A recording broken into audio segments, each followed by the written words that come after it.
सभी विद्यार्थियों का नमस्कार। मैं हूं राजकिशोर यादव और आप देख रहे हैं आपका अपना YouTube channel physics for you vision.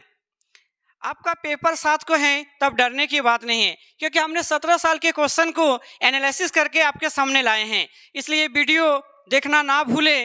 हो सकता है कि क्वेश्चन यहीं से छाप दे, इसलिए इस वीडियो को शुरू से अंत तक जरूर देखें। चलिए देखते हैं क्वेश्चन क्या है। देखिए क्वेश्चन क्या है कि two charge spheres are separated by distance d exert a force F on each other. If charge are double and distance between them is double, then the force। क्या कहता है कि चार्ज को अगर हम डबल कर दे, यानी चार्ज को अगर दुगना कर दे और दूरी भी दुगना कर दे तो बल में कोई फर्क नहीं पड़ेगा, इसलिए आंसर क्या होगा F, कोई चेंज नहीं होगा। चलिए आगे देखते हैं। एप्सिलॉन नॉट की बीमा क्या है? तो आप लोग फॉर्मूला जानते हैं कि F equal to 1/4 epsilon naught की बार स्क्वायर, वहाँ से क्रॉस गुना करके एप्सिलॉन नॉट का डायमेंशन फॉर्मूला निकाल सकते हैं। क्या होता है m/1 LQ T⁴, ठीक है, -4 A⁻²। तो आंसर क्या हो जाएगा? देखिए आंसर जो होगा वो क्या होगा, बी नंबर। कैसे होगा तो आप देख सकते हैं। देखिए फॉर्मूला क्या है, तो F equal to 1/4 pi epsilon naught, ठीक है, Q1 Q2 बाई क्या होता है R²। यहाँ सब निकाल सकते हैं। इसको क्रॉस गुना कीजिएगा तो एप्सिलॉन नॉट क्या हो जाएगा 1/4 पाई F, और क्या हो जाएगा बोलिए Q1 Q2 बाई क्या हो जाएगा R का क्या हो जाएगा स्क्वायर। अब यहाँ देखिए क्या है, इसका डायमेंशन फार्मूला नहीं होगा। जब इसका डायमेंशन फार्मूला नहीं होगा तो क्या होगा, Q का क्या होगा तो 80, इसका भी क्या होगा तो 80। चलिए देखिए फोर्स का क्या होता है, बोलिए फोर्स का क्या होता है तो mL/T पर क्या होता है तो -2, ठीक है। डिस्टेंस का क्या होता है तो डिस्टेंस का कितना होता है तो L का स्क्वायर हो जाएगा, क्योंकि यहाँ स्क्वायर है। अब इसको सॉल्व कीजिए, देखिए क्या हो जाएगा, m को ऊपर ले जाइएगा तो m/-1 हो जाएगा, ठीक है। यहाँ L² है और L है, ऊपर ले जाएगा क्या हो जाएगा L/-Q हो जाएगा। चलिए भी हो गया। देखिए यहाँ क्या A है और यहाँ भी A है, यहाँ भी T है, यहाँ भी T है, तो T और T का स्क्वायर और T ऊपर जाएगा तो क्या हो जाएगा T का 4 हो जाएगा। यहाँ क्या हो जाएगा A का स्क्वायर हो जाएगा। देख सकते किस में है तो m/-1 L/-3 और T⁴ और A का क्या है स्क्वायर है, तो आंसर क्या होगा बी नंबर। देखिए ये क्या है कि एप्सिलॉन नॉट, ठीक है, क्या है एप्सिलॉन नॉट का ये बीमा है। ध्यान से सुनिएगा, एप्सिलॉन नॉट का बीमा है। अब हम बीमा बताएं, अब मान लो क्वेश्चन में पूछ दिया कि एप्सिलॉन नॉट का SI यूनिट, तो आप यहाँ से SI यूनिट भी निकाल सकते हैं। कैसे निकाल सकते हैं, जैसे Q1 है तो Q1 का क्या होगा, ये कूलम होगा, इसका भी क्या होगा तो कूलम स्क्वायर हो गया। ये F है तो क्या हो जाएगा न्यूटन हो जाएगा। ये R है डिस्टेंस, तो डिस्टेंस का क्या हो जाएगा मीटर का स्क्वायर। तो आप क्या लिख सकते हैं कि कूलम का स्क्वायर और न्यूटन पर -1 और मीटर पर -2 क्या होगा -2। तो देखिए कूलम का स्क्वायर हो गया, न्यूटन पर -1 हो गया और मीटर पर -2। तो जब आप एप्सिलॉन नॉट का बीमा पढ़िएगा तो इसके साथ याद रखना है कि इसका SI मात्रक भी क्या होता है, ठीक है। यहाँ तक आपको समझ में आया होगा। फिर देखिए आगे क्या है, अगर हो सकता है ऐसा क्या बोले, देखिए हो सकता है कि क्वेश्चन में क्या दे दे कि एप्सिलॉन नॉट जो होता है इनका SI मात्रक क्या है और इसका डायमेंशनल फार्मूला क्या होता है, तो आपको दोनों हम बता दी।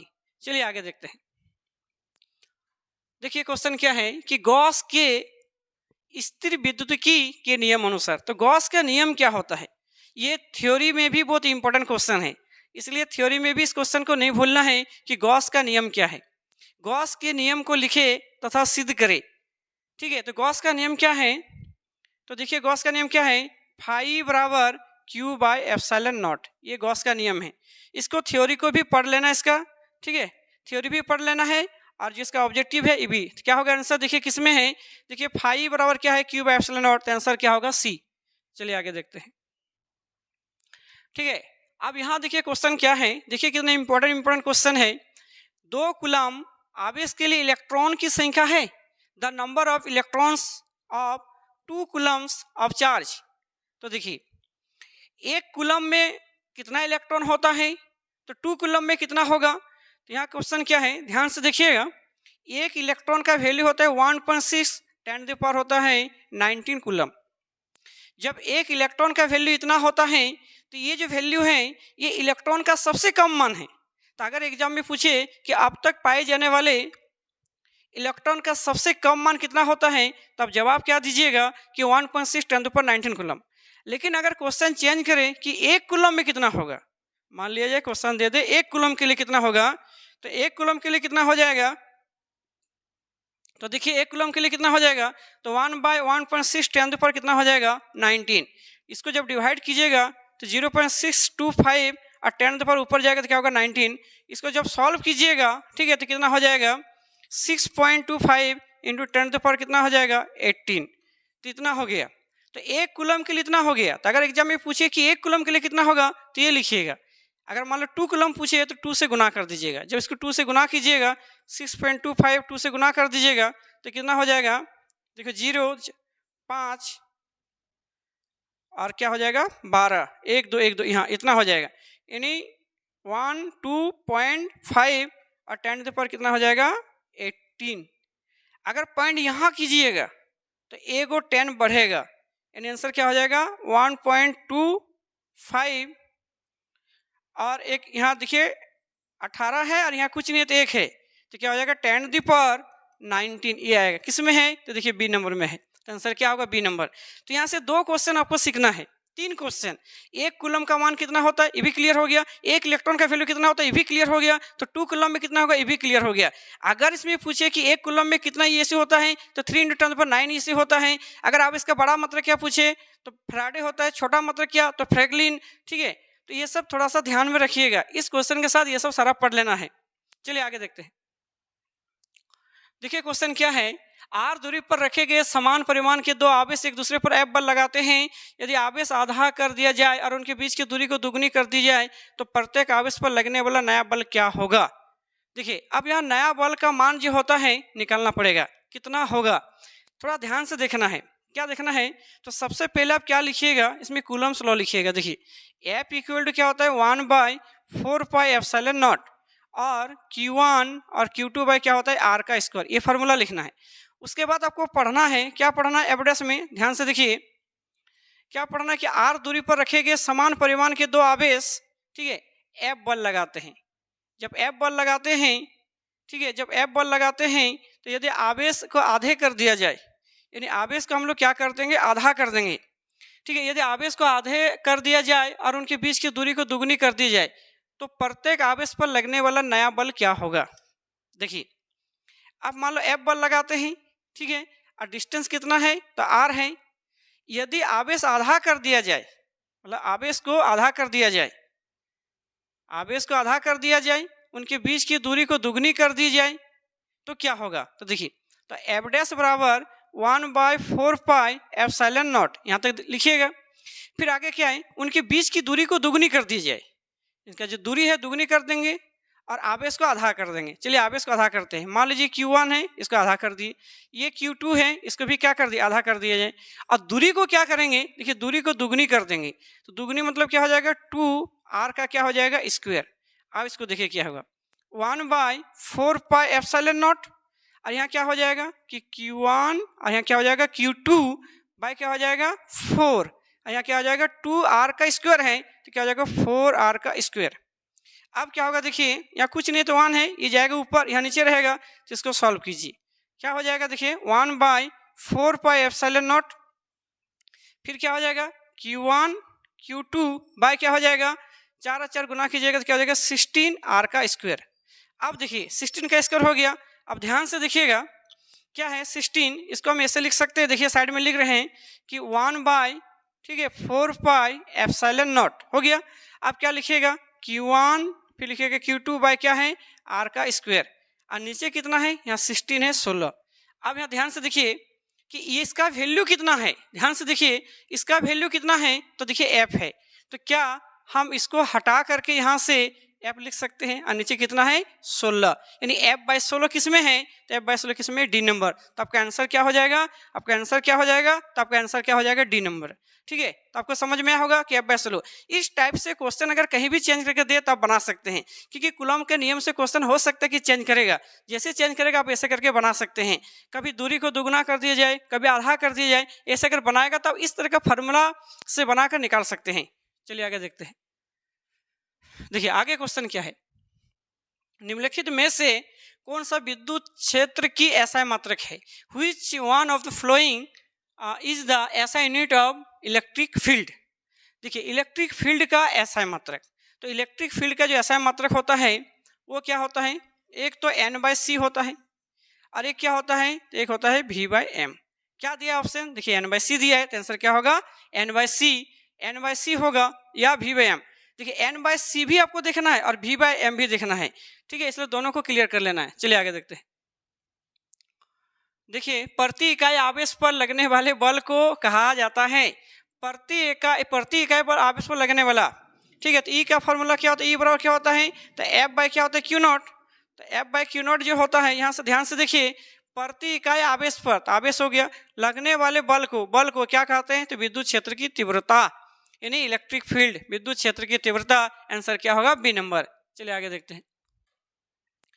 क्वेश्चन क्या है कि लंबाई ए है, ठीक है, भुजा घन के, ठीक है, फ्लक्स का घन के ए पर आवेश के किया गया है, रखा गया है। तो इसमें क्या होगा? घन है, घनाभ, तो 8 के हो जाते हैं, यानी आंसर क्या होगा? Q/8 एप्सिलॉन नॉट होगा। आंसर क्या हो जाएगा? ए नंबर। चलिए आगे देखते हैं। देखिए विद्युत क्षेत्र रेखाएं किसके बारे में जानकारी प्रदान करती है? Electric field line provide information about, ठीक है, विद्युत क्षेत्र रेखा किसके बारे में बताता है? तो विद्युत क्षेत्र की तीव्रता बताता है, क्या बताता है? दिशा बताता है, क्या बताता है? आवेश की प्रकृति बताता है। तो ये सब होगा, तो आंसर क्या होगा? डी नंबर होगा। आंसर क्या होगा? डी नंबर होगा। चलिए आगे देखते हैं। ऐसा यूनिट ऑफ इलेक्ट्रिक फ्लक्स, देखिए इलेक्ट्रिक फ्लक्स का ऐसा यूनिट क्या होता है? फॉर्मूला क्या है? तो फाई बराबर क्या होता है? इंटीग्रेशन ई वेक्टर इंटू क्या होता है? ds vector. अब इसको हम कैसे लिख सकते हैं? eds लिख सकते हैं। जब इसको हम eds लिखेंगे, ध्यान से सुनिएगा, तो e जो होता है इसका मात्रक क्या होता है? तो n/c, तो c पर -1 लिख सकते हैं। ds का क्या होगा? तो मीटर स्क्वायर। तो ये भी हम लिख सकते हैं, क्योंकि e का फॉर्मूला क्या होता है? तो f/ क्या होता है? q होता है, तो इसका क्या हो जाएगा? न्यूटन, इसका क्या हो जाएगा? कूलम। ये ऊपर जाएगा तो ये हो जाएगा। या इसको हम ऐसे भी लिख सकते हैं, vm पर -1 भी लिख सकते हैं, या मीटर का क्या स्क्वायर भी लिख सकते हैं, ऐसे भी लिख सकते हैं, ठीक है। तो विद्युत क्षेत्र की तीव्रता क्या? v से भी लिख सकते हैं, तो इसका मात्रक ये भी लिख सकता है, चाहे इसको शॉर्ट में हम लोग क्या बोलते हैं? Volt meter. तो क्या लिख सकते हैं इसको? Volt meter. आंसर क्या हो जाएगा?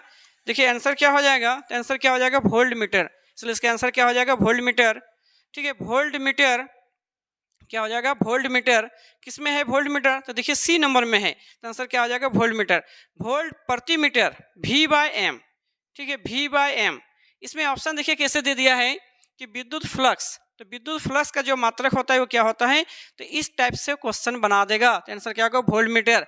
v/m नहीं करना, ठीक है। चलिए आगे देखते हैं, तो आंसर क्या होगा इसका? सी। चलिए आगे देखते हैं। क्वेश्चन क्या है? देखिए समानांतर पट्टिका की धारिता किस पर निर्भर करती है? The capacitance of A parallel plate capacitor depends upon, देखिए ये जो धारण करने की क्षमता है किस पर निर्भर करती है? जैसे मान लो मेरे पास एक छोटा गिलास है, एक बड़ा गिलास है, तो अगर आपसे पूछे कि सबसे ज़्यादा पानी किस में रहेगा, तो आप क्या बोलेंगे? बड़ा गिलास में। क्यों? क्योंकि उसका क्षेत्रफल क्या है? ज़्यादा है। तो जिसका एरिया ज़्यादा है, क्षेत्रफल ज़्यादा है, उसमें धारण करने की क्षमता ज़्यादा होगा, ठीक है। जैसे एक उदाहरण देते, एक छोटा बच्चा है और एक एजेड आदमी है, तो दोनों में ज़्यादा कौन ज़्यादा खाना खा सकता है? तो एजेड आदमी। क्यों? क्योंकि उसका क्षेत्रफल क्या ज़्यादा है, उसका पेट क्या है? बड़ा है, तो ज़्यादा इंटेक कर सकते हैं, इसलिए क्षेत्रफल होगा आंसर। क्या होगा? तो पट्टिका का क्या होगा? क्षेत्रफल। आंसर क्या होगा? D number. चलिए आगे देखते हैं। देखिए आगे क्या है, यदि किसी समांतर पट्टिका संधारित्र को पट्टिकाओं की दूरी आधी कर दी जाए तो उसकी धारिता क्या होगा? इस टाइप का क्वेश्चन हम क्लास में बहुत बार पढ़ाए हैं, ठीक है। क्या है क्वेश्चन? तो A epsilon not by D. ध्यान से देखिए, अब दूरी को आधी कर दी जाए, तो दूरी जैसे आधी करेंगे, 2 आधी किए, तो 2 चल जाएगा यहाँ, यानी A epsilon not by D 2। अब ये क्या हो जाएगा? सी, तो 2c, तो 2 गुना क्या हो जाएगा? बढ़ जाएगा, इसलिए 2 गुनी बढ़ जाती है। आंसर क्या होगा? A number. चलिए आगे देखिए। 3 capacitors each of capacity C are added in series connection, then the equivalent capacitance will be, मतलब धारिता C के 3 संधारित्र सरणी क्रम में जोड़े जाते हैं तो तुल्य क्या होगा? देखिए अब इसमें क्या है, एक चीज याद रखिएगा थ्योरी के लिए भी, कि ये धारिता है, तो धारिता में क्या होता है और प्रतिरोध में क्या होता है? तो जब इसका सरणी क्रम है, जब हम प्रतिरोध को जोड़ते हैं तो श्रेणी क्रम में क्या लिखते हैं, R1, R2, R3 लिखते हैं। लेकिन याद रखिएगा ये संधारित्र है इसलिए बाय में होगा। क्या होगा, 1/C, 1/C, 1/C। धारिता C 3 संधारित्र है, 1/C इसको एलसीएम लीजिए तो क्या हो जाएगा बोलिए, ये मान लीजिए क्या हो जाएगा सीरीज में CS, क्या हो जाएगा C 1 1 1, तो 3 बाई क्या हो जाएगा C इक्वल टू क्या हो जाएगा 1/CS। जब यहाँ CS निकालिएगा तो C बाई क्या हो जाएगा 3, आंसर क्या होगा C/3, आंसर होगा C नंबर। चलिए आगे देखते हैं। देखिए अब आगे क्वेश्चन क्या है, the electrostatic potential on the perpendicular bisector due to an electric dipole is, मतलब विद्युत ध्रुव के कारण लंब समद्विभाजक पर स्थिर विद्युत विभव होता है। यूट्यूब में बहुत सारा वीडियो हम डाले हैं इसके बारे में कि आंसर क्या होगा, तो 0 होगा, क्योंकि डायपोल जो है, देखिए डायपोल है तो मान लीजिए एक -Q है और एक +Q है, और लंबवत ले जाएगा तो क्या बन जाएगा, निरक्षीय स्थिति। तो निरक्षीय स्थिति के लिए जो विभव का मान होगा, देखिए विभव पूछा है, ठीक है, विद्युत क्षेत्र की तीव्रता नहीं पूछा है, ये विभव पूछा है। तो निरक्षीय स्थिति पर जो विभव का मान होता है, क्योंकि इसका डायरेक्शन नहीं होता है, समझे, इसलिए दोनों का जो वैल्यू निकालिएगा तो इस चार्ज के लिए जो भी हम पोटेंशियल निकालेंगे, इसके लिए जो पोटेंशियल निकालेंगे तो आंसर क्या आ जाएगा 0, क्योंकि एगो प्लस में निकलेगा एगो माइनस में निकलेगा तो आंसर क्या होगा 0, इसलिए आंसर होगा 0। चलिए आगे देखते हैं। समांतर पट्टिका संधारित्र की धारिता तब बढ़ जाती है जब, ये कब बढ़ेगा, समांतर पट्टिका जो संधारित्र की धारिता है तब बढ़ जाती है, धारण करने की क्षमता कब बढ़ेगा, क्या पट्टिका का क्षेत्रफल कम हो जाता है, क्या पट्टिका का क्षेत्रफल बढ़ जाता है, क्या पट्टिका के बीच की दूरी बढ़ जाती है, या इनमें से कोई नहीं। क्वेश्चन क्या है, ध्यान से देखिए कि समांतर पट्टिका संधारित्र की धारिता कब बढ़ जाती है, यानी धारण करने की क्षमता कब बढ़ेगा। धारण करने की जो क्षमता है, यहाँ देखिए धारण करने की जो क्षमता है ये कब बढ़ेगा, फॉर्मूला क्या होता है, तो A/0 बाय क्या होता है D, A/0 बाय फॉर्मूला क्या होता है D। तो धारण करने की क्षमता कब बढ़ेगा, तो अगर हम क्षेत्रफल को बढ़ा देंगे तो धारण करने की क्षमता बढ़ जाएगा, तो आंसर क्या होगा B नंबर, पट्टिका का क्षेत्रफल बढ़ जाता है। चलिए आगे देखते हैं। देखिए क्वेश्चन क्या है, 64 drops each having the capacities C and potential V are combined to form a big drop. If the charge on the small drop is Q, then the charge on the big drop will be, कि धारिता C और विद्युत विभव V 64 बूंद, मतलब 64 drop मिलकर एक बड़ी बूंद बनाई जाती है। तो Q जो होता है आवेश Q हो तो बड़ी बूंद पर आवेश क्या होगा, तो देखिए Q के लिए तो Q इक्वल टू क्या होता है Ne, यानी N होता है, तो नंबर कितना है, तो 64 है, कितना के लिए, Q के लिए, तो 64 Q हो जाएगा, आंसर क्या होगा D नंबर। आगे देखिए, टू कॉपर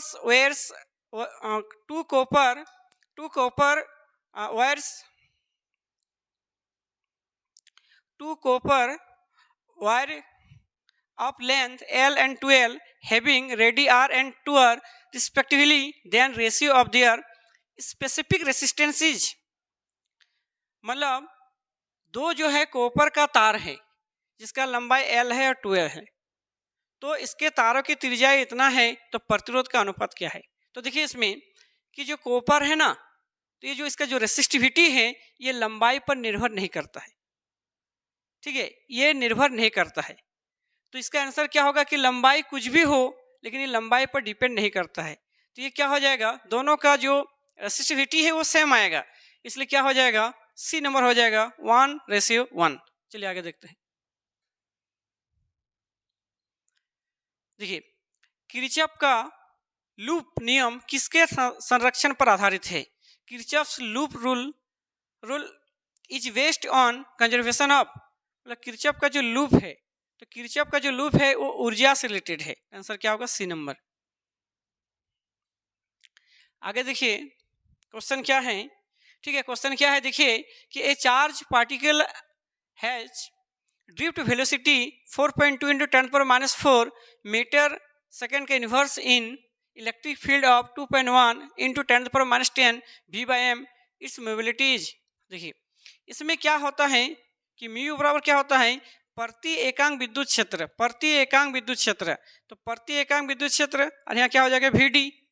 अब यहाँ क्या है, बेग दिया है, तो बेग का मान कितना दिया है, देखिए बेग का मान दिया है मीटर पर सेकेंड में, क्या है 4.2 इंटू 10⁻⁴ बाय ई का मान कितना दिया है, तो देखिए 2.1 इंटू 10⁻⁻10, इसको काटिए 2 बार में कट जाएगा, तो 2 इंटू 10⁻⁴ और 10 पर ऊपर जाएगा तो क्या हो जाएगा, ये प्लस हो जाएगा, तो 2 इंटू 10 क्या हो जाएगा 6, ठीक है ये हो जाएगा। तो क्या आंसर क्या आ जाएगा, 2 इंटू 10 क्या हो जाएगा 6, किसमें देखिए 2 इंटू 10⁻⁶ ये होगा, तो आंसर क्या हो जाएगा बी नंबर आंसर हो जाएगा।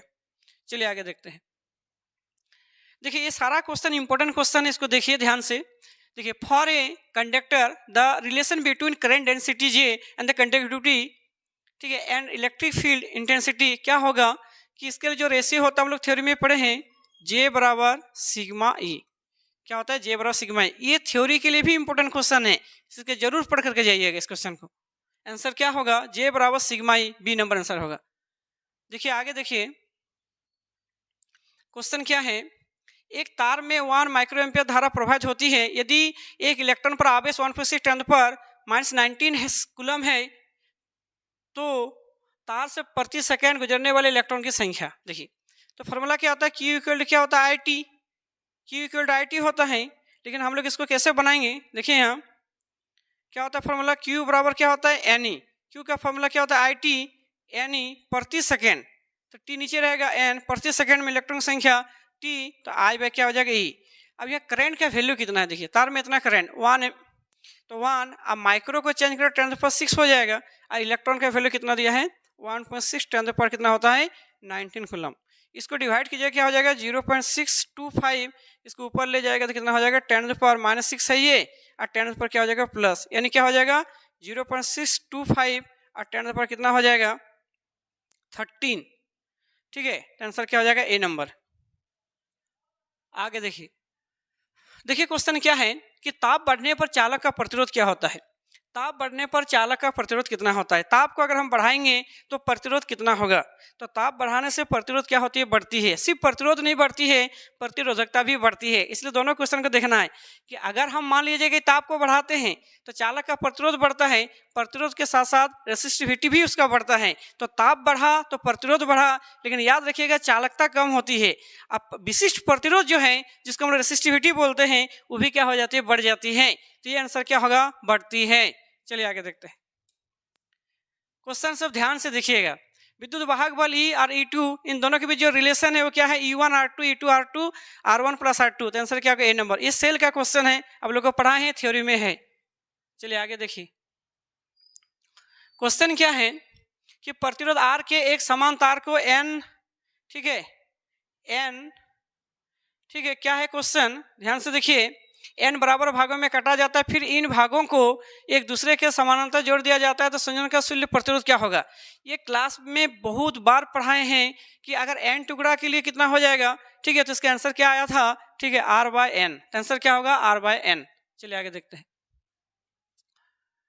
ठीक है, देखिए अनुगमन वेग, ठीक है, अनुगमन वेग या अफवाह वेग Vd विद्युत क्षेत्र की तीव्रता के साथ किस संबंध के अनुसार बदलता रहता है, किसके साथ ही बदलता रहता है, तो देखिए फॉर्मूला क्या होता है E टॉर्क बाय m, ठीक है, ये किसके समान होता है Vd, तो ये क्या है Vd है और ये क्या है E है, तो Vd डायरेक्टली प्रोपोर्शनल क्या होता है E, तो आंसर क्या हो जाएगा, इसका आंसर जो होगा वो क्या होगा, ये आंसर क्या होगा Vd E, यानी Vd E के समानुपाती होता है, Vd E के समानुपाती होता है, आंसर क्या होगा डी नंबर होगा। ध्यान से देखिए क्वेश्चन क्या होगा कि अनुगमन वेग विद्युत क्षेत्र की तीव्रता क्या होती है, अनुगमन वेग विद्युत क्षेत्र की तीव्रता की क्या होती है, समानुपाती होती है। चलिए आगे देखते हैं। देखिए किरचॉफ का संधि नियम, फिर आ गया किरचॉफ का संधि नियम किसके संरक्षण पर आधारित है, किरचॉफ का जो संधि नियम है, तो किरचॉफ का संधि नियम किससे है, तो आवेश से, तो आंसर क्या होगा आवेश होगा। किरचॉफ का जो संधि नियम है वो किससे रिलेटेड है, बोलो तो आवेश से, तो आंसर क्या हो जाएगा आवेश। ये पहला नियम क्या है, इसको थ्योरी के लिए भी पढ़ करके जाना है। सभी धाराओं का बीजगणितीय योग शून्य होती है, सभी धाराओं की बीजगणितीय योग शून्य होती है, इसलिए इस क्वेश्चन को जरूर पढ़ कर जाइएगा। किरचॉफ का पहला नियम, किरचॉफ का दूसरा नियम, J बराबर सिग्मा E, ये सब क्वेश्चन इंपॉर्टेंट क्वेश्चन है, आपको देख करके जाना है। हो इसमें क्या बोले, इसमें आंसर क्या होगा, इसमें आवेश। चलिए आगे देखते हैं। क्वेश्चन क्या है, देखिए समांतर संयोजन में प्रतिरोधों का तुल्य प्रतिरोध क्या होता है। देखिए कितना अच्छा क्वेश्चन है कि जो प्रतिरोध है, ठीक है, अगर इसको मान लो किसमें है प्रतिरोध, इसमें समानांतर क्रम में है, तो समांतर क्रम में क्या होता है, मान लीजिए 1/R1 प्लस क्या है 1/R2 प्लस क्या है 1/R3। तो अगर समानांतर क्रम में है तो क्या होगा, क्या बढ़ेगा प्रतिरोध, क्या प्रतिरोधों का जो तुल्य प्रतिरोध होगा, यानी टोटल जो रेसिस्टेंस निकलेगा समानांतर क्रम में वो क्या होगा, यानी पैरेलल क्रम में क्या होगा, समानांतर क्रम में क्या निकलेगा। तो इसमें होता है क्या, ठीक है, ये क्या होगा तो घटेगा, ठीक है, क्योंकि बाई में है तो देखिए घट रहा है, टोटली अगर करने जाएगा तो घट जाएगा, तो आंसर क्या होगा घटेगा, तो आंसर क्या होगा बी नंबर। चलिए आगे देखते हैं। देखिए आगे क्वेश्चन क्या है, विद्युत वाहक बल ई और आंतरिक प्रतिरोध आर वाले एक सेल को एक बाह्य प्रतिरोध आर से जोड़ा जाता है। जैसे प्रतिरोध आर बढ़ाया जाता है तो आर, ठीक है, तो आर और विभवांतर भी का ग्राफ क्या है, तो इसको थोड़ा ध्यान से देखना है। क्या है कि आर हो तो विभवांतर भी का ग्राफ क्या होगा। तो देखिए जब भी आर होगा ना तो विभव भी का ग्राफ क्या होगा, तो भी का जो ग्राफ होगा तो इसमें क्या है कि रेसिस्टेंस है, आर बढ़ाया जाता है। देखिए आर को जब बढ़ाएंगे, रेसिस्टेंस को बढ़ाएंगे तो धीरे धीरे क्या होगा, उसका जो विभव होगा वो धीरे धीरे डाउन आएगा। तो देखिए ई तो होगा ही नहीं ग्राफ में, ये भी नहीं आएगा, इस सीधा तो नहीं होगा, ये तब होता है जब भी समानुपाती क्या होता है आर, तो ये भी नहीं होगा, तो क्या बचा ये, इसलिए मर्दन है। इसमें क्या बोले, देखना कि जो नहीं होगा उसको छांट देना है, उसके बाद जो बचेगा तो होबे करेगा, चलिए आंसर क्या होगा तो बी नंबर होगा। चलिए आगे देखते हैं। निम्नलिखित में से कौन सा IV ग्राफ ओमीय चालक को दर्शाता है। ओमीय चालक का मतलब होता है जो ओम के नियम का पालन करता है, ओम का नियम का पालन करता है, और अनुमेय चालक का मतलब होता है जो ओम के नियम का पालन नहीं करता है। जैसे उदाहरण डायोड, याद रखिएगा डायोड। तो इसमें क्या क्वेश्चन का आता है, ओम का नियम में दोनों सीधा रहेगा तो आंसर ए नंबर होगा। अभी तुरंत बोले हम कि एक साइड में क्या है, तो एक साइड में क्या लिया भी और एक साइड में क्या लिया आई, तो भी समानुपाती क्या हो जाएगा आई, तो ये दोनों क्या हो जाएगा भी समानुपाती क्या हो जाएगा आई, तो इसमें क्या हो जाएगा आर, तो रेसिस्टेंस। देखिए पिछले क्वेश्चन में क्या बताया हमने, देखिए ध्यान से, इसमें क्या होगा भी समानुपाती आर, तो भी बराबर समानुपाती ये आई है, तो भी समानुपाती क्या आई, तो भी बराबर क्या होगा आई आर, इसलिए ये नहीं हुआ, आंसर क्या हो गया बी नंबर हो गया, क्योंकि इसमें रेसिस्टेंस है। लेकिन इसमें देखिए क्या है, इसको देखिए ध्यान से, देखिए भी समानुपाती आए तो ग्राफ सीधा आएगा, इसलिए आंसर क्या होगा, ये ग्राफ क्या आएगा सीधा आएगा, आंसर क्या होगा ए नंबर होगा। देखिए आगे देखिए, मिश्र धातु मैग्नीन की प्रतिरोधकता है। तो मिश्र धातु मैग्नीन की प्रतिरोधकता होता है तो ये स्वतंत्र होता है, स्वतंत्र होता है, तापमान से लगभग स्वतंत्र होता है, इसमें ताप से इसको कोई इफेक्ट नहीं पड़ता, इसलिए इसको स्वतंत्र माना जाता है। ठीक है, इसमें क्या होता है, ये क्या होता है कि ये नियरली दो इंडिपेंडेंट ऑफ द क्या टेम्परेचर, तो आंसर क्या होगा ए नंबर होगा। चलिए आगे देखिए, क्वेश्चन क्या है, दो लंबे समांतर तार जिनमें से प्रत्येक में से एक ही दिशा में 1 एम्पीयर धारा प्रवाहित हो रही है और एक दूसरे से 1 मीटर की दूरी पर रखा गया है, तो उनके बीच आकर्षण बल का मान कितना होगा।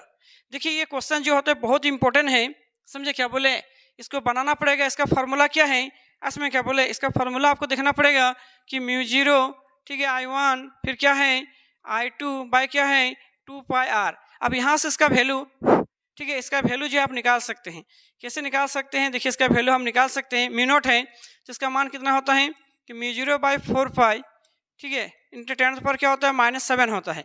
तो μ0 का जब वैल्यू निकालेगा तो क्या हो जाएगा कि 10⁻⁻7 इंटू क्या हो जाएगा 4π, ये हो गया। अब I1 देखिए दो लंबे तार हैं जिसमें 1 एम्पियर की धारा है, तो क्या है 1 इंटू क्या 1 ये लिख दिए, उसके बाद 2π है तो यहाँ 2π लिख दिए, उसके बाद देखिए r है, r कितना है तो 1 मीटर की दूरी पर है, तो क्या हो जाएगा 1 मीटर। अब ये देखिए 2π ये कट गया तो यहाँ क्या हो जाएगा 2 बचा, अब इसको सॉल्व कीजिए तो 2 इंटू 10 पर क्या हो जाएगा -7 हो जाएगा, 2 इंटू 10 पर -7 होगा, तो लगने वाला बल कितना हो जाएगा, लगने वाला बल 2 इंटू 10 पर क्या हो जाएगा 7 न्यूटन हो जाएगा। इसको ध्यान से देखना है, इस क्वेश्चन को 2 इंटू 10 पर 7 हो सके कि पेपर के लिए बहुत ही इंपॉर्टेंट क्वेश्चन है, ठीक है, 32 नंबर, इसलिए आंसर क्या होगा ए नंबर आंसर होगा। चलिए आगे देखिए, क्वेश्चन क्या, प्रेरित धारा की दिशा किस नियम द्वारा निर्धारित होती है। ठीक है, प्रेरित धारा, induced EMF, induced current, induced current जो होता है किस पर होता है, तो ये लेंज का नियम और फ्लेमिंग का नियम दोनों पर है, इसलिए आंसर क्या होगा लेंज का नियम। लेंज का नियम क्या होगा, तो लेंज का नियम, देखिए लेंज का नियम है क्या होगा बोलिए, तो देखिए लेंज का नियम तो क्या हो जाएगा लेंज का नियम और फ्लेमिंग के दाएं हाथ का नियम, ठीक है, तो आंसर क्या हो जाएगा, सी नंबर हो जाएगा। ठीक है, चलिए आगे देखते हैं। देखिए क्वेश्चन क्या है, वेबर प्रति मीटर स्क्वायर किस राशि की इकाई है? तो मैग्नेटिक फील्ड है। मैग्नेटिक फील्ड का है, मैग्नेटिक फील्ड का क्या होता है, टेस्ला। क्या होता है, टेस्ला। याद रखिएगा टेस्ला होता है। ठीक है, एक टेस्ला क्या होता है, 10⁴ गॉस। याद रखिएगा वैल्यू सब कि 1 टेस्ला, टेस्ला 10 क्या होता है 4। ठीक है, 10⁴ क्या होता है gauss. 1 tesla equal to 10⁴ gauss. तो आंसर क्या हो जाएगा, ए नंबर ये होगा। चलिए आगे देखते हैं। देखिए क्वेश्चन क्या है, बाह्य चुंबकीय क्षेत्र बी में लंबाई एल के धारावाही चालक पर चुंबकीय बल एफ दिया जाता है, द्वारा एफ दिया जाता है। तो फॉर्मूला क्या होता है, ठीक है, दिया जाता है तो क्या हो जाएगा, ठीक है, इसका फॉर्मूला क्या होगा, बाह्य चुंबकीय क्षेत्र बी में, ठीक है, लंबाई एल के धारावाही चालक पर चुंबकीय बल। तो इसका फॉर्मूला क्या होता है, इस फॉर्मूला जानना है। ठीक है, I L B sine theta. क्या होता है, I L B sine theta. I, ठीक है, आई, ठीक है, एल बी क्या होता है, साइन थीटा। तो I L B sine theta, तो I L B sine theta vector form में लिखेगा तो हट जाएगा ये, तो क्या हो जाएगा, I L B. I L B answer क्या हो जाएगा, सी नंबर होगा। तो इसका आंसर क्या होगा, सी नंबर होगा। इसका आंसर क्या होगा, तो इसका आंसर होगा सी नंबर में। ठीक है, इसका फार्मूला क्या है, तो फार्मूला को सबसे पहले देखना पड़ेगा कि इसका जो फार्मूला है, कौन सा फार्मूला इसका हम लोग लगाते हैं।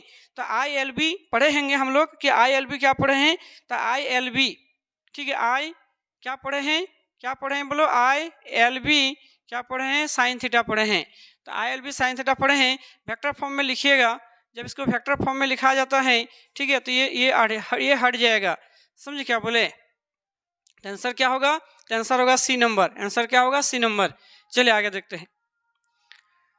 देखिए क्वेश्चन क्या है, क्वेश्चन है कि चुंबकशीलता का बीम सूत्र क्या है। अब यहाँ देखिए चुंबकशीलता जो होता है उसका बीम सूत्र है। तो चुंबकशीलता का बीम सूत्र क्या होता है, तो देखिए फार्मूला से निकाल सकते हैं। ठीक है, ये फार्मूला अगर अप्लाई कीजिएगा चुंबकीय क्षेत्र का, ठीक है, देखिए डी बी इक्वल टू, ठीक है, μ0/4π, ठीक है, आई डी एल, ठीक है, आई डी एल, ठीक होता है साइन थीटा बाई क्या होता है आर स्क्वायर। यहाँ से जो होता है इसका आप क्रॉस गुना करके निकाल सकते हैं। ठीक है, आंसर क्या आएगा, एम एल टी पर -2 ए पर -2। आंसर क्या हो जाएगा, तो इसका आंसर जो आएगा वो कितना आएगा, तो इसका आंसर क्या होगा, ए नंबर होगा। तो ये क्या है, चुंबकशीलता है, और एक विद्युतशीलता है जिसको हम लोग एप्सिलॉन क्या बोलते हैं, नॉट बोलते हैं। तो एक एप्सिलॉन नॉट है और ये क्या है, चुंबकशीलता का क्या है, तो बीम सूत्र है। चलिए आगे देखते हैं।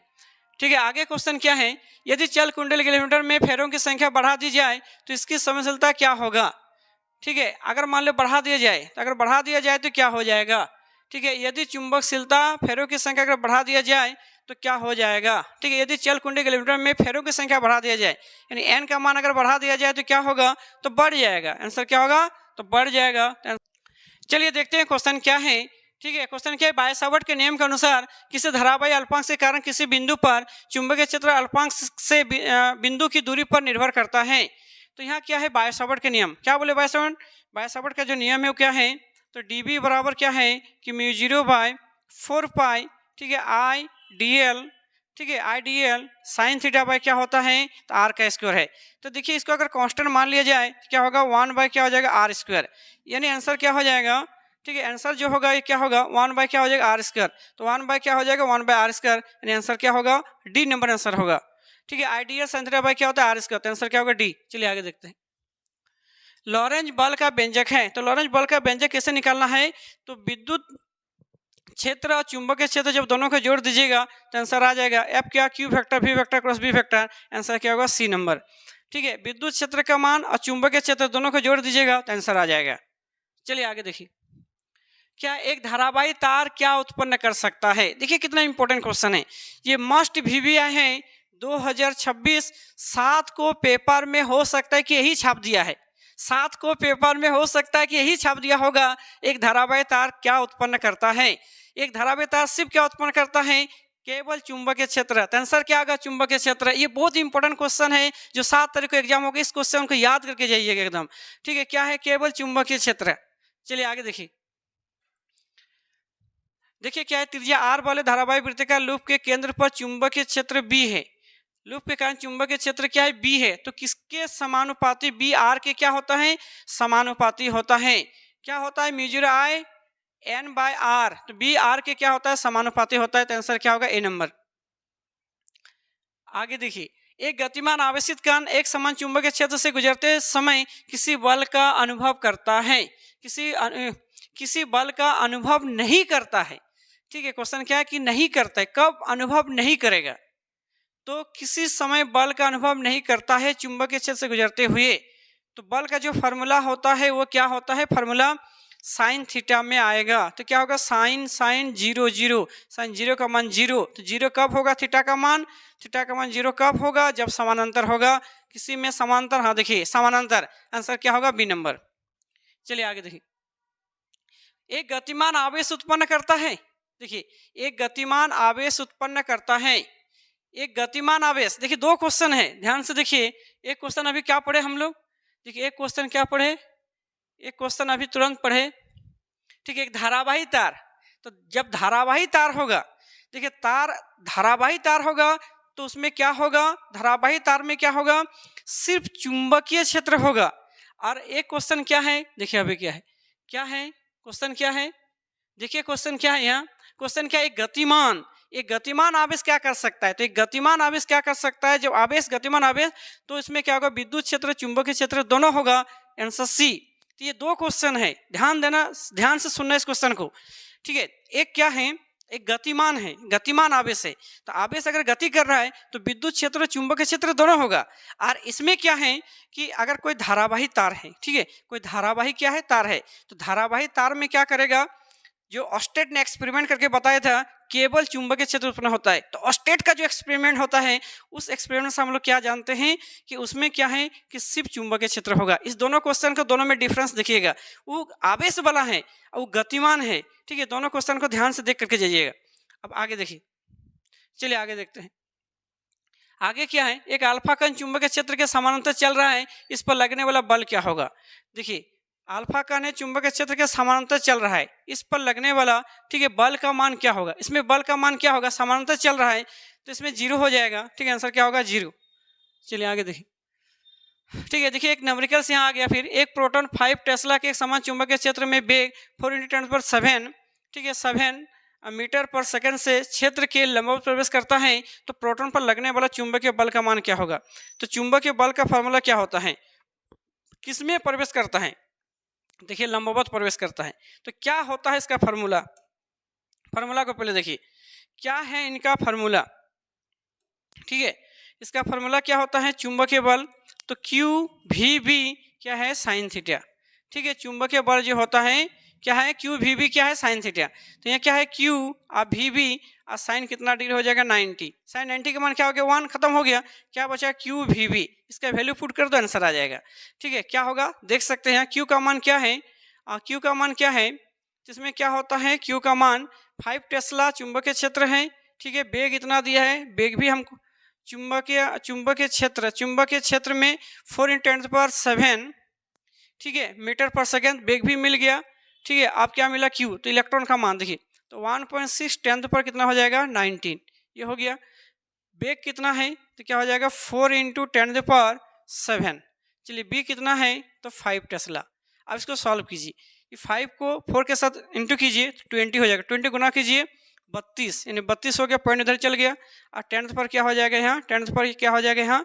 तो 10th पर क्या हो जाएगा यहाँ? 10th पर 5 क्या है? 10th पर क्या है? 7। ये 10th पर 7 है, 7 है तो क्या हो जाएगा? 12 हो जाएगा। अब जब इसको पॉइंट में बिठाइएगा तो 3.2 इंटू पॉइंट दीजिएगा तो 1 10 बढ़ेगा, तो 10th पर क्या हो जाएगा? 13। कितना हो जाएगा? 13 हो जाएगा। तो कितना है? 10th पर 13। देखिए वैल्यू कितना रखे यहाँ? वैल्यू रख दिए 10th पर माइनस। ये माइनस में आ जाएगा क्योंकि माइनस बड़ा है, तो माइनस अगर बड़ा है तो क्या हो जाएगा? माइनस हो जाएगा। ठीक है, तो इसमें क्या हो जाएगा? बोलिए, माइनस हो जाएगा। तो यहाँ माइनस अगर हो गया तो -12 हो गया, और एक पॉइंट देंगे तो बढ़ेगा, यानी घट जाएगा तो 11 हो जाएगा। यानी 3.2 10th पर 11, 3.2 और 10th पर -11, ठीक है, न्यूटन। आंसर क्या होगा? ए नंबर होगा। चलिए आगे देखते हैं। देखिए क्वेश्चन क्या है कि धारावाही तार से r दूरी पर स्थित किसी बिंदु पर चुंबकीय क्षेत्र समानुपाती होता है। तो चुंबकीय क्षेत्र किसके समानुपाती होता है? तो 1/r। चलिए आगे देखिए। देखिए क्या है क्वेश्चन कि निम्नलिखित में से कौन सा समीकरण बायो-सावर्ट का नियम को प्रतिनिधित्व करता है, मतलब बताता है। देखिए वेक्टर फॉर्म में अगर लिखिएगा तो ये होगा डी नंबर। चलिए आगे देखिए। देखिए चुंबकीय क्षेत्र विद्युत ध्रुव आघूर्ण तथा बल आघूर्ण का संबंध क्या है, तो क्या होता है कि टॉर्क वेक्टर इक्वल टू, ठीक है, एम वेक्टर क्रॉस क्या होता है, बी वेक्टर, ये आंसर होगा। चलिए आंसर क्या होगा, बी नंबर। आगे देखिए, एक चुंबकीय सुई को असमान चुंबकीय क्षेत्र में रखा गया है तो यह अनुभव करता है। तो असमान चुंबकीय क्षेत्र सुई का असमान चुंबकीय क्षेत्र में रखा गया है तो क्या अनुभव करता है, तो एक बल आघूर्ण लेकिन बल नहीं, ठीक है, ठीक है, तो ये तो नहीं होगा, ना तो कोई बल और ना ही कोई आघूर्ण, ये भी नहीं होगा, ठीक है, एक बल और एक बल आघूर्ण ये दोनों होता है, इसलिए आंसर क्या होगा, सी नंबर। चलिए आगे देखिए, क्वेश्चन क्या है, स्थायी चुंबक बनाने के लिए निम्नलिखित में से कौन सा पदार्थ सर्वत्रिक उपयुक्त होता है। देखिए स्टील होता है, स्टील, ठीक है, स्टील जो होता है स्थायी चुंबक बनाने में, स्टील, आंसर क्या होगा, डी नंबर।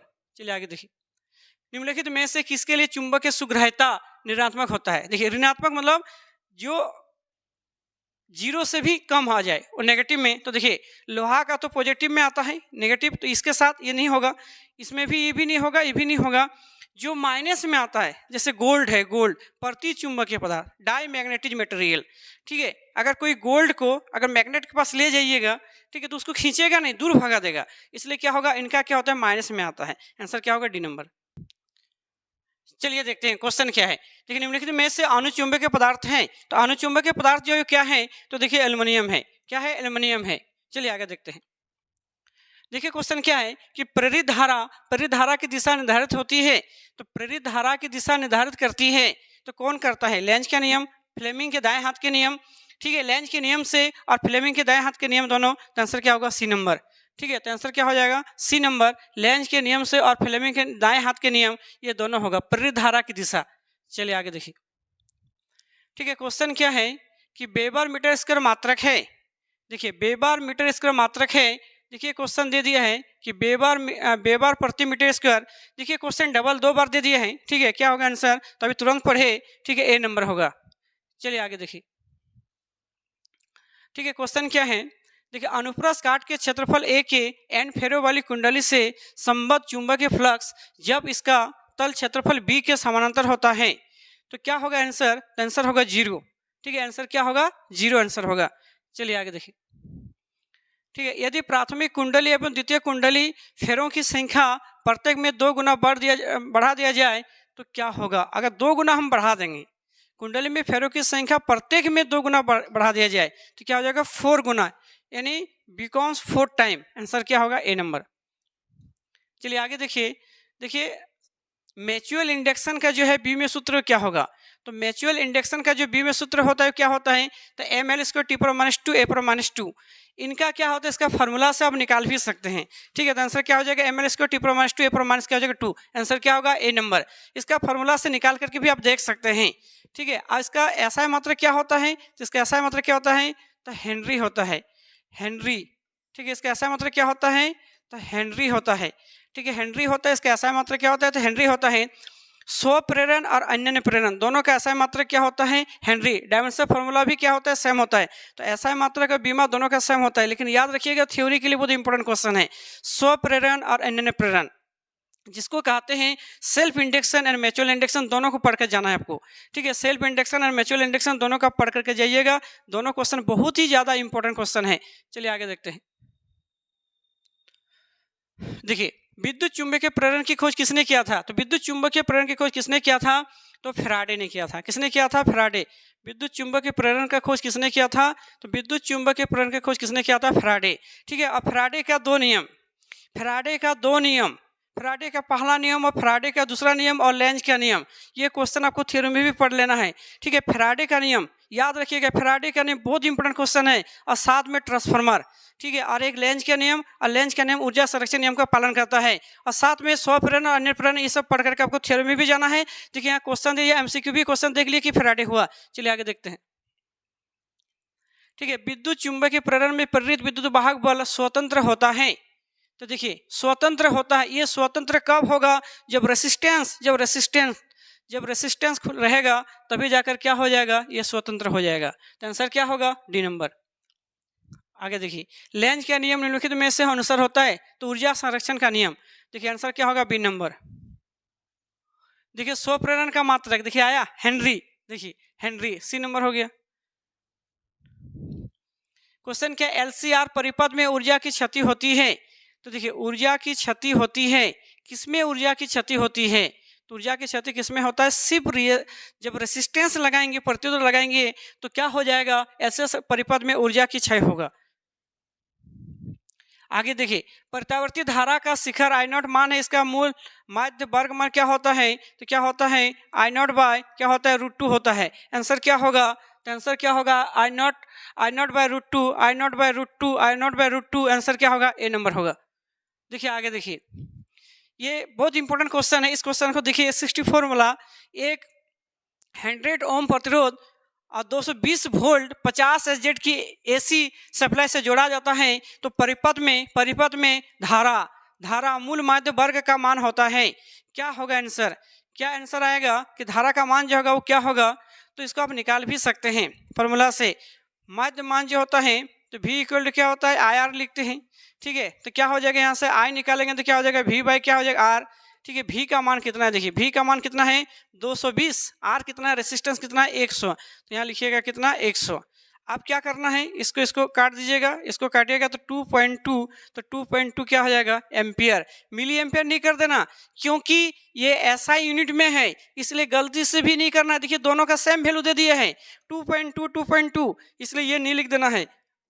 आंसर क्या होगा, आंसर क्या होगा 2.2 एम्पियर होगा। चलिए आगे देखिए, देखिए श्रेणी एलसीआर परिपथ में सप्लाई वोल्टेज और धारा के मध्य कला कोण कितना डिग्री होता है, ठीक है। तो क्या होता है formula XL minus XC by R, ये फॉर्मूला हम पढ़ाए हैं, ठीक है। तो आंसर क्या होगा, जिसमें है देखिए XL minus XC by R, ठीक है। तो आंसर क्या हो जाएगा ये, ठीक है। तो 10/5 बराबर क्या R, ठीक है। क्या हो जाएगा, किसमें है XL माइनस XC, देखिए क्या है XL minus XC by R, answer A number होगा। तो आंसर क्या होगा, ए नंबर आंसर होगा, ए नंबर। चलिए आगे देखिए, शुद्ध प्रतिरोध वाले किसी प्रत्यावर्ती परिपथ में धारा और वोल्टता के बीच कलांतर होता है। शुद्ध प्रतिरोध, जिसमें प्रतिरोध क्या रहता है शुद्ध रहेगा, उसमें क्या होगा, उसमें क्या आंसर आएगा, तो आंसर क्या होगा 0 डिग्री होगा। शुद्ध प्रतिरोध में कितना डिग्री, 0 डिग्री। देखिए बोलता है प्रत्यावर्ती धारा उत्पन्न की जा सकती है, क्या करता है प्रत्यावर्ती धारा, क्या उत्पन्न कर सकता है, डायनेमो आंसर होगा। तो आंसर क्या होगा डायनेमो, बी नंबर। चलिए आगे देखिए, वो युक्ति जो यांत्रिक ऊर्जा को विद्युत ऊर्जा में बदलता है, यांत्रिक ऊर्जा को विद्युत ऊर्जा में कौन बदलता है, तो डायनामिक बदलता है। देखिए क्वेश्चन कितना आसान है, कौन बदलता है, डायनामिक, आंसर क्या होगा बी नंबर। चलिए आगे देखिए, प्रत्यावर्ती धारा एसी आपूर्ति की आवृत्ति बढ़ाने पर प्रेरकीय या प्रेरकत्व प्रतिघात का क्या होता है। देखिए कितना अच्छा क्वेश्चन दिया इसमें 69 वाला क्वेश्चन में, कि एसी प्रत्यावर्ती अगर आवृत्ति बढ़ाने पर परिय प्रतिघात का क्या होता है, क्या होगा अगर हम बढ़ाएंगे तो आवृत्ति बढ़ाने पर प्रेरकत्व प्रतिघात में क्या होगा, ठीक है। तो देखिए फॉर्मूला क्या होता है, XL बराबर पढ़ाए थे 2πfl, XL equal to 2πfl। तो अब यहाँ देखिए एक्सेल है, ठीक है, इसको हम लोग क्या बोलते हैं इंडक्टिव रिएक्टेंस। तो इंडक्टिव रिएक्टेंस अगर हम फ्रीक्वेंसी क्या होता है, देखिए ये फ्रीक्वेंसी क्या करता है आवृत्ति बढ़ाने पर, इसको अगर हम बढ़ाएंगे एफ को, तो ये इसका वैल्यू क्या हो जाएगा, तो एक्सेल का जो वैल्यू है वो बढ़ जाएगा। तो आंसर क्या होगा, बढ़ जाएगा, आंसर क्या होगा ए नंबर। आगे देखिए,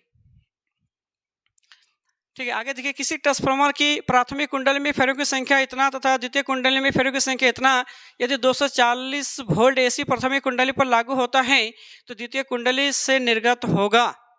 देखिए इसमें क्या करता है, इसका फार्मूला क्या होता है, देखिए ES बाय EP और NS बाय NP क्या दिया है खोजिए। सबसे पहले प्राथमिक कुंडली की फेरों की संख्या, प्राथमिक कुंडली की फेरों की संख्या, प्राथमिक कुंडली की फेरों की संख्या 200, तो यहाँ लिख देना कितना 200 हो गया। आप क्या दिया, द्वितीय कुंडली में फेरों की संख्या कितना है 10, यहाँ लिख देना है 10। फिर क्या दिया है 240 वोल्ट जो है वो प्राथमिक कुंडली, तो प्राथमिक कुंडली में कितना है तो 240 है। अब क्या निकालना है, तो ES निकालना है।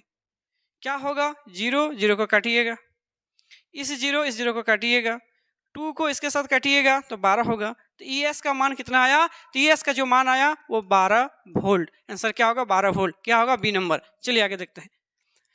देखिए ट्रांसफार्मर किस सिद्धांत पर काम करता है, ट्रांसफार्मर किस सिद्धांत पर काम करता है? तो ट्रांसफार्मर जो काम करता है वो विद्युत चुंबकीय प्रेरण। ट्रांसफार्मर जो काम करता है वो विद्युत चुंबकीय प्रेरण।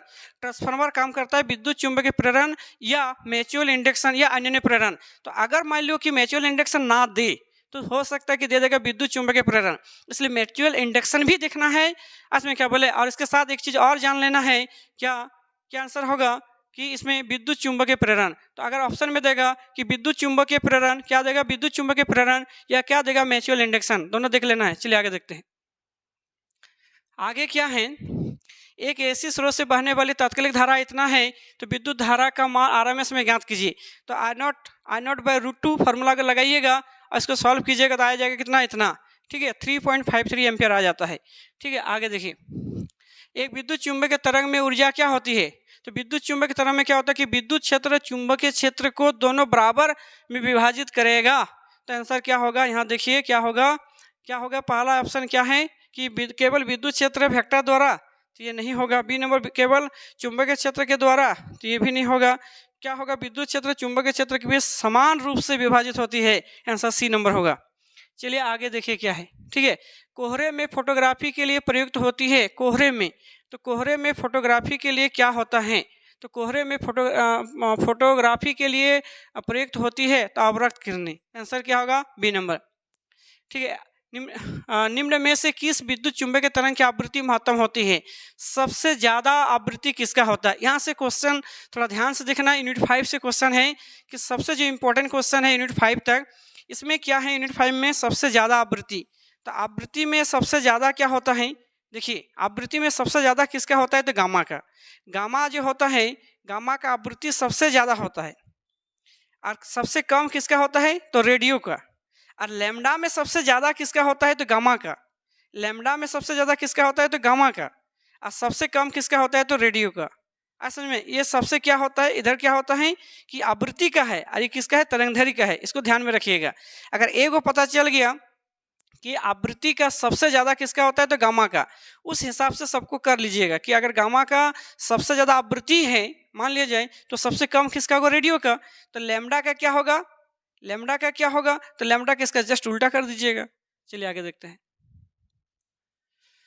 दूर संचार के लिए उपयुक्त विकिरण, दूर संचार के लिए क्या होता है, तो माइक्रोवेव होता है। ठीक है, माइक्रोवेव। अब आगे देखिए, निर्वात में विद्युत चुंबकीय तरंगें चाल निम्न समीकरण से प्राप्त होता है। तो क्या होता है, बोले 1/√ε0 एप्सिलॉन नॉट, ठीक है, epsilon not mu naught epsilon not. क्या होता है फार्मूला, इसका जो फार्मूला होता है क्या होता है, देखिए 1/√μ नॉट और एप्सिलॉन नॉट, ये होता है फार्मूला। ठीक है, चलिए आगे देखिए, आंसर क्या हो जाएगा इसमें, क्या है 1/√, ठीक है, 1 किसमें है, 1 देखिए 1/√ε नॉट ए नॉट, किसमें, डी नंबर है। देखिए ये नहीं होगा, इसमें देखिए 1 नहीं है, इसमें भी नहीं होगा, इसमें देखिए रूटे नहीं होगा, तो आंसर क्या होगा 1/√, ये आंसर क्या होगा, डी नंबर। चलिए आगे देखिए, माइक्रो तरंगों की आवृत्ति होती है। तो माइक्रो तरंगों की आवृत्ति क्या होती है, रेडियो तरंग की आवृत्ति से कम नहीं, रेडियो तरंगों की आवृत्ति से अधिक। तो रेडियो तरंगों की आवृत्ति से अधिक, तो हाँ ये आंसर क्या होगा, बी नंबर। देखिए आगे देखिए, सबसे अधिक आवृत्ति होती है, सबसे अधिक आवृत्ति। तो सबसे अधिक आवृत्ति क्या होगा, तो गामा किरणें का। सबसे अधिक आवृत्ति किसका होता है, तो गामा का। सबसे अधिक आवृत्ति किसका होता है, तो गामा का। ठीक है, चलिए आगे देखिए, निम्नलिखित में से किस तरंग की तरंगदैर्घ्य न्यूनतम होती है? तो देखो, तरंगदैर्घ्य में सबसे कम, आवृत्ति में सबसे ज्यादा गामा और तरंगदैर्घ्य में सबसे कम। अभी हम बोले इसका उल्टा, जस्ट देखिए तो क्या हो जाएगा, गामा किरणें। चलिए आगे देखते हैं। देखिए, जल को कीटाणु रहित करने के लिए उपयुक्त है। तो जल को कीटाणु रहित करने के लिए उपयुक्त है। तो जल को कीटाणु से हटाने के लिए क्या है, अवरोध किरणें, सूक्ष्म तरंगें, परावैंगनी किरणें। ठीक है, तो क्या हो जाएगा आंसर, अल्ट्रावायलेट। तो क्या हो जाएगा, परावैंगनी किरणें। परावैंगनी किरणें जो होता है जल को कीटाणु से क्या करते हैं, हटाता है। ठीक है, तो परावैंगनी किरणें, अल्ट्रावायलेट।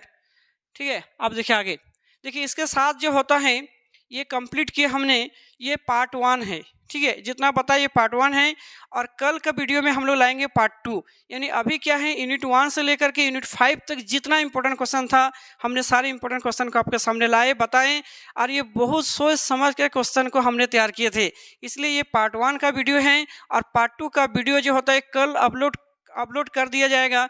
यानी आपका एग्ज़ाम 7 को है तो पार्ट 2 का जो है 6 तारीख को अपलोड करेंगे और ये वीडियो जो होता है आपको बहुत जल्दी मिल जाएगा। इसलिए तब तक आप इस वीडियो को ज़रूर देखिए, ध्यान से देखिए, एक ही चीज़ को देखिए, क्योंकि बहुत सारा क्वेश्चन मिला-जुला करके हम एनालिसिस करके इसको बनाए हैं। इस वीडियो को शुरू से लेकर के अंत तक अगर आप मान लीजिए कि पार्ट 2 देखिएगा तो पहले पार्ट 1 और पार्ट 2 दोनों देख लीजिए और आप बिंदास होकर के एग्जाम हॉल जाइए। इससे क्वेश्चन बाहर आ ही नहीं सकता है। इसी से रिलेटेड चाहे ही क्वेश्चन छपा होगा एग्जाम में, आप जाकर देखिएगा और 7 तारीख के बाद शाम को हमको बोलिएगा कि कितना क्वेश्चन मैच किया। आप लोग जरूर कमेंट कीजिएगा इस वीडियो के माध्यम से, ठीक है। हम बोलना चाहते हैं कि कितना क्वेश्चन मैच करता है, आप हमें जरूर बोलिएगा। तब तक के लिए धन्यवाद। आप अच्छा से पढ़िए, एग्जाम दीजिए। Best of luck. Thank you.